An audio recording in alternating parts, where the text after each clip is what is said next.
Hello friends, welcome back. कैसे हैं आप सब? आई होप कि आप सब लोग एंजॉय कर रहे होंगे, खुश होंगे, मस्त होंगे। और जैसा मैंने आपके साथ अपने लास्ट सेशन में कहा था कि मैं और फर्दर स्टडीज़ आपके साथ शेयर करता रहूँगा, कुछ नई नई चीज़ें लेके आता रहूँगा। आपके मुझे पर्सनल कमेंट्स भी आ रहे हैं, आप काफ़ी लोगों ने इसको लाइक किया है, बहुत अच्छी बात है।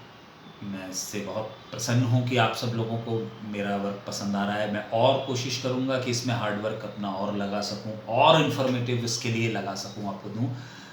कमेंट सेक्शन में ज़रूर डालिएगा। पर्सनल भी आप लोग कर रहे हैं, पर कमेंट सेक्शन में भी करिए। अच्छा, तो फ्रेंड्स, जैसा मैंने आपके साथ पिछली बार डिस्कस किया था, आज मैं आपके साथ यूएन का एक ऑर्गन जो है, जिसको कि हम जनरल असेंबली कहते हैं, मैं आज आपके साथ वो जनरल असेंबली टेकअप करता हूँ। ये जनरल असेंबली क्या चीज़ होती है? तो जैसे हमने पिछली बार सेशन में डिस्कस किया था कि यूएन के 6 मेन ऑर्गन्स होते हैं।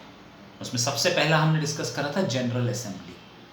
तो ये जनरल असेंबली जो है ना, ये एक मेन पॉलिसी मेकिंग डिसीजन है, पॉलिसी मेकिंग ऑर्गन है यूनाइटेड नेशंस का। यहाँ पे सारी पॉलिसीज बनाई जाती हैं। वो पॉलिसीज यहीं क्यों बनती है, कहीं और क्यों नहीं बनती? क्योंकि यही एक ट्रूली ग्लोबल रिप्रेजेंटेटिव है इसका। ट्रूली ग्लोबल रिप्रेजेंटेशन का मतलब यहाँ पर सारे के सारे 193 मेंबर्स प्रेजेंट होते हैं और सब के सब इसके मेंबर हैं। बाकी कोई भी ऑर्गन जितने भी हैं, पांचों के पांचों, उसमें पूरे 193 नहीं होते हैं। किसी में 15 हैं, किसी में 10 हैं, किसी में कुछ। वो भी मैं आपके साथ सब्सिक्वेंटली टेकअप करता रहूंगा। पर ये इकलौती ऐसी ऑर्गन है यूएन की जिसमें 193 के पूरे 193 इसमें पार्ट होते हैं। Right friends? तो यही इसकी एक यूनिकनेस है। और इसके बाद सारे के सारे 193 मेंबर्स को इक्वल वेटेज मिलती है, यानी they have one vote, single vote, और उसकी वैल्यू भी वन ही होती है। इसमें कोई भेदभाव नहीं है, कोई डिस्क्रिमिनेशन नहीं होता कि परमानेंट मेंबर है तो उसकी वोट की वैल्यू ज़्यादा, नॉन परमानेंट है तो कम है, आप मिलिट्री सुपर पावर हैं तो आपकी ज़्यादा है, या आप इकोनॉमिक सुपर पावर है तो आपकी ज़्यादा है। ऐसा कुछ नहीं है। जो वोट रशिया की है उसकी वैल्यू वही इंडिया की वोट की वैल्यू है, जो यूएस की है वही जिम्बाब्वे की है, जो मतलब वर्ल्ड का कोई भी कंट्री, कितना अमीर से अमीर हो, कितना गरीब से गरीब हो, कितना ताकतवर हो, कितना दुर्बल हो, लेकिन सबकी वोट वैल्यू बराबर होती है। तो इसीलिए एवरीबडी हैज इक्वल से।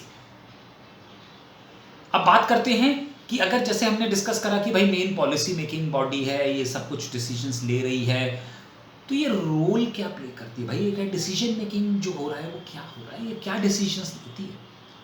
तो फ्रेंड्स, ये 3 डिसीजंस मेजर लेती है। 3 major decisions.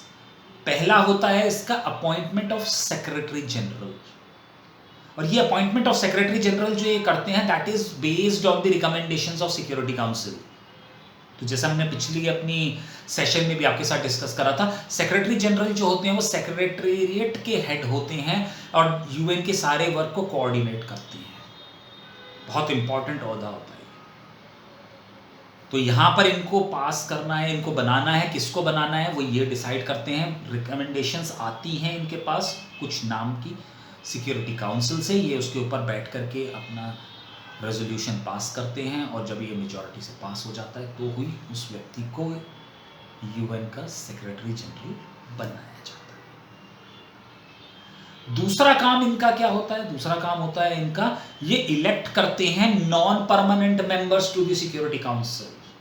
Non permanent member, जैसे अभी हमने आपके साथ पहले भी डिस्कस किया था पिछले सेशन में कि यूएन की सिक्योरिटी काउंसिल में 15 मेंबर्स होते हैं, 5 परमानेंट और 10 नॉन परमानेंट। जो 10 नॉन परमानेंट होते हैं उनका 2 इयर्स का टेन्योर होता है, और आज इस वक्त जो है इंडिया एक नॉन परमानेंट मेंबर है, 1 अमंग द 10। 2 साल का इंडिया का टेन्योर है। तो इनका जो अपॉइंटमेंट होता है वो भी यूएन की जनरल असेंबली ही करती है फ्रेंड्स। और तीसरा फंक्शन इनका होता है approving of the UN budget. ये यूएन का बजट अप्रूव करते हैं। भाई यूएन का बजट भी तो अप्रूव करना है, कौन से फंड को कहां इस्तेमाल करना है, कितना किसको देना है, किस चीज पर प्रायोरिटी होगी, तो वो बजट भी ये यूएन का ही निकालते हैं।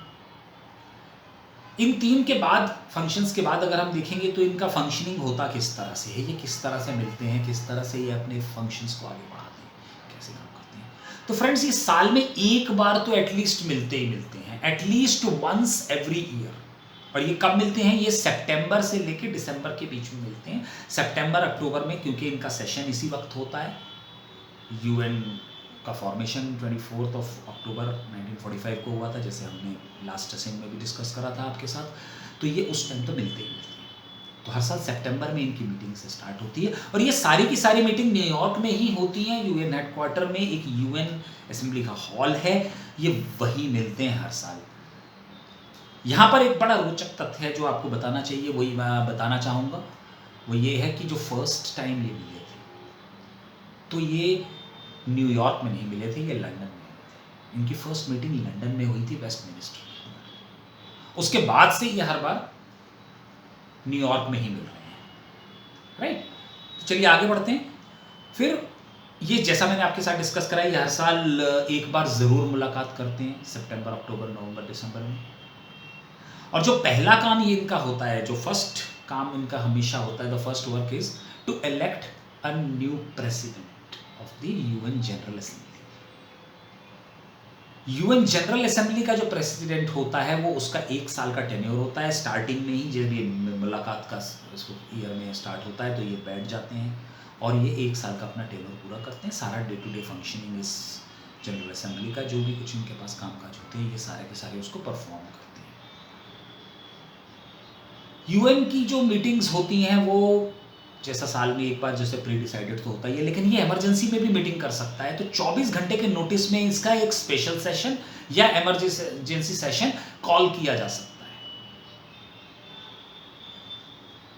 और इस कॉलिंग ऑफ द सेशन में जो है वो सेक्रेटेरिएट का बहुत बड़ा रोल होता है, क्योंकि वही इस सब चीज़ों को देखता है। Permanent members on security council, उनकी भी एक रेजोल्यूशन इसकी रिक्वायर्ड होती है। सेक्रेटरी जनरल प्लस दी सिक्योरिटी काउंसिल, ये लोग मिलकर के इसको।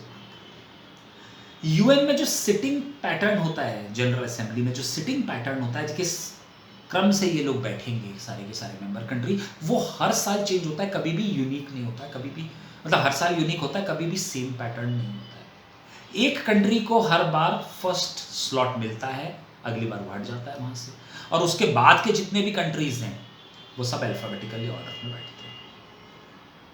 जो 77th सेशन है जो करंट अभी उसमें चल रहा है 2022-23 में, इसमें बेलीज फर्स्ट सीट पर होगा इस साल और बाकी सारे कंट्री इसके पीछे बैठेंगे। बात करें अगर प्रेसिडेंट की, तो इस वक्त मिस्टर साबा कोरोसी इसके प्रेसिडेंट हैं, जिनको कि 1 साल का टर्म मिला हुआ है। ये भी अपने फंक्शंस परफॉर्म कर रहे हैं और ये जनरल असेंबली की मेजॉरिटी से इलेक्ट होके आए हैं, क्योंकि वही इसका एक प्रोसेस है। जनरल असेंबली ही अपना प्रेसिडेंट खुद इलेक्ट करती है। इसके बाद अगर हम बात करें तो ये डिसीजन मेकिंग होता कैसे? भाई अब मेजॉरिटी आपकी बैठी हुई है कि तो किस तरह की सारे लोग मिलकर के डिसीजन लेंगे। तो फ्रेंड्स, इसमें जो भी कोई डिसीजन होता है, जो भी कुछ रेजोल्यूशंस पास होते हैं यूएन जनरल असेंबली के, वो 2 तरह से पास होती है। 2 टाइप्स ऑफ मेजॉरिटी होती है। एक होती है सिंपल मेजॉरिटी, दूसरी होती है स्पेशल मेजॉरिटी। सिंपल मेजॉरिटी में डे टू डे एक्टिविटीज के कुछ कामकाज जो रहेंगे वो सामने आते हैं। Majority of the members should be there, यानी 50% प्लस 1 वोट। अगर आप देखें तो इसको परसेंटेज की भाषा में तो अलग बात रहेगी, अगर वैसे 100 है तो 51-49 हो जाएगा, बस मेजॉरिटी से एक ज़्यादा होना चाहिए। तो ये रेजोल्यूशंस पास हो जाते हैं, डे टू डे एक्टिविटीज के ज़्यादातर काम रहते हैं। दूसरा होता है स्पेशल मेजॉरिटी। अभी स्पेशल मेजॉरिटी क्या चीज़ होती है? स्पेशल मेजॉरिटी में 2/3 ऑफ द मेंबर्स का एग्रीएबल होना तय होता है। ये कौन से इश्यूज होते हैं? ये यूएन के चार्टर में लिखा है, दे आर इंपॉर्टेंट इश्यूज। अभी इंपॉर्टेंट इश्यूज क्या होते हैं अगर इसकी क्लासिफिकेशन के अंदर जाएं तो ये पीस एंड सिक्योरिटी के होते हैं। कुछ ऐसे मैटर्स जो कि पूरी वर्ल्ड की पीस एंड सिक्योरिटी को हार्म कर रहे हैं, या उसके अचानक से कुछ ऐसे इम्पैक्ट्स हो सकते हैं जिससे कि दूसरे कंट्रीज पर भी इफेक्ट आ सकता है, ये उस मैटर्स का होता है जहाँ पे 2/3 मेजॉरिटी को पास करना होता है। अदरवाइज ये रेजोल्यूशन पास नहीं माने जाते हैं।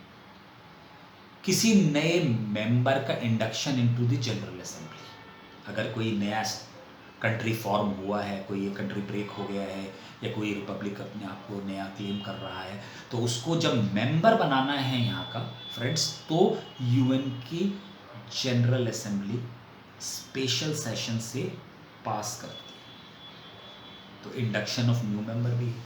अपार्ट फ्रॉम दिस किसी को सस्पेंड भी करना है, सस्पेंशन ऑफ एनी मेंबर, जैसे हमने देखा इराक का जब वॉर हुआ था तो उस वक्त इराक को सस्पेंड कर दिया गया था। इराक ने जब कुवैत पर हमला करा था कुछ समय के लिए इराक सस्पेंडेड रहा था, तो वो भी यूएन की सिक्योरिटी इसमें यूएन के जनरल असेंबली में ही किया जाता है। तो ये इसके मेजर फंक्शंस थे फ्रेंड्स। तो आपको आज का मेरा ये सेशन कैसा लगा मुझे ज़रूर बताइए, अपने वैल्यूएबल कमेंट्स ज़रूर दीजिए। Until then, keep enjoying. Thank you very much for liking. और अगर आपको मेरा चैनल अच्छा लग रहा है तो इसको प्लीज़ सब्सक्राइब करिए। Thank you very much. Have a good day.